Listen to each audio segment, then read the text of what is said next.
Okay, welcome back. So I want to talk a little bit about the World Bank, the International Monetary Fund, and the ITO, which eventually became the World Trade Organization.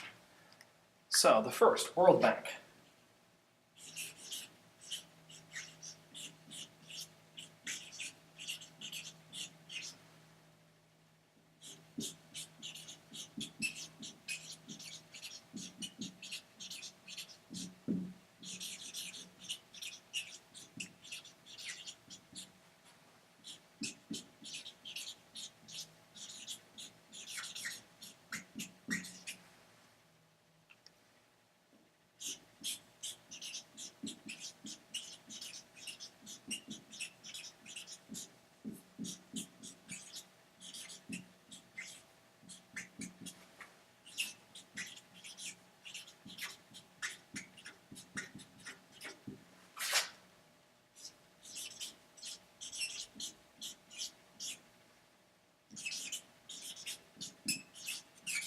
Okay. So that's actually talk about all three. Again, these were three organizations designed to promote globalization, but with a distinct set of American values, I guess you could say, embedded in that. So what does the World Bank do? Well, they make a lot of loans to developing countries, and these developing countries get these loans. The loans are supposed to be used for development projects. Things like roads, schools, clean water, all that kind of stuff. And the loan is a low or 0% interest rate. Okay. Now, in exchange for taking such a low interest rate, they have to engage in certain conditions. Okay. They may have to improve a human rights record. It's very specific what that money can be used for and what that country has to, in a way, give up in exchange for adopting certain cultural or economic norms. Okay, that's what the World Bank does. And again, these have a very distinct economic flair. So when a country accepts this money, in some ways they have to accept certain American values or ways of doing business. Okay?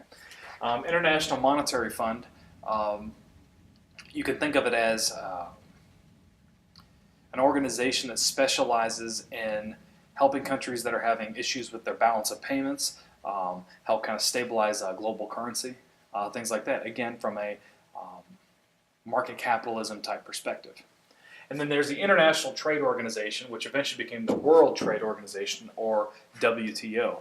And the whole goal of the WTO is to promote liberalization of trade, to promote exchange of goods and services in between countries. And the WTO has two very significant principles that I'd like to talk about right now. So MFN, or Most Favored Nation.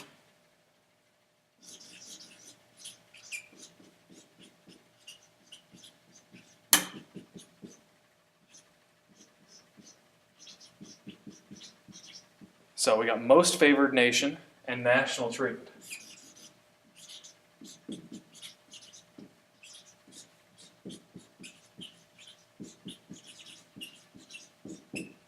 Okay, Most Favored Nation and National Treatment.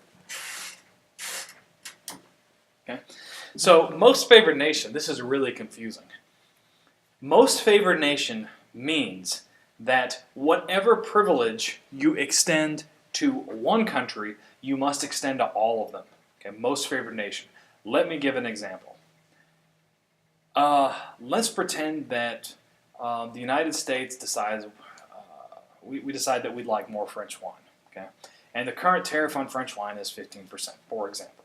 Okay, and we say, you know what, but we really want French wine here in the United States. So what we're going to do is lower that tariff from 15% to 10%.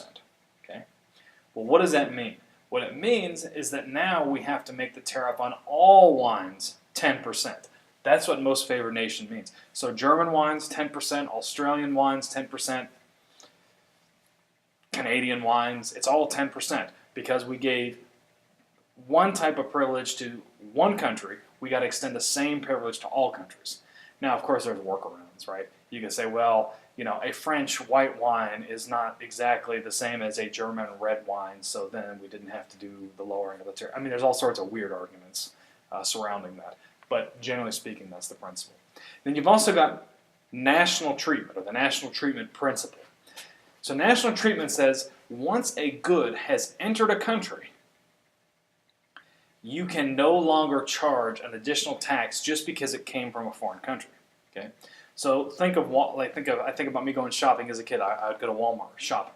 Okay, and I used to love, they had these little packs. They had these T-shirts. There was like 4 little rolled up T-shirts, and it was $1, $3 or something. It wasn't much. Okay, now those T-shirts were made in China.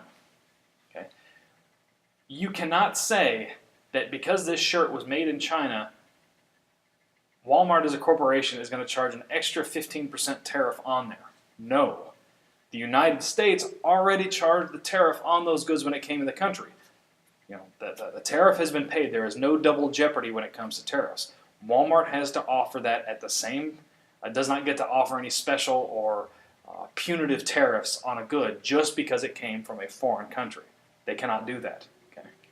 And of course, there's workarounds on this too. You can put a label on there and say didn't meet U.S. safety standards, or there's a variety of creative things that you can do to work around that.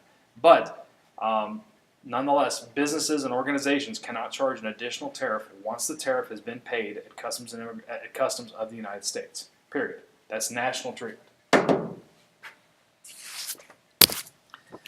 I won't go through the history of GATT. The main thing that I want you to take away from it is that there's been more and more liberalization of trade over time, and borders and tariffs have been generally reduced, to promote globalization.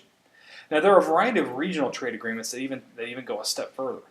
You have things like the European Union, the EU, NAFTA, that's North American Free Trade Agreement. I'm sure you hear about that in the news sometimes now. AFTA, Association of Southeast Nations Free Trade Area, and of course in South America, the Southern Common Market, also known as Mercosur.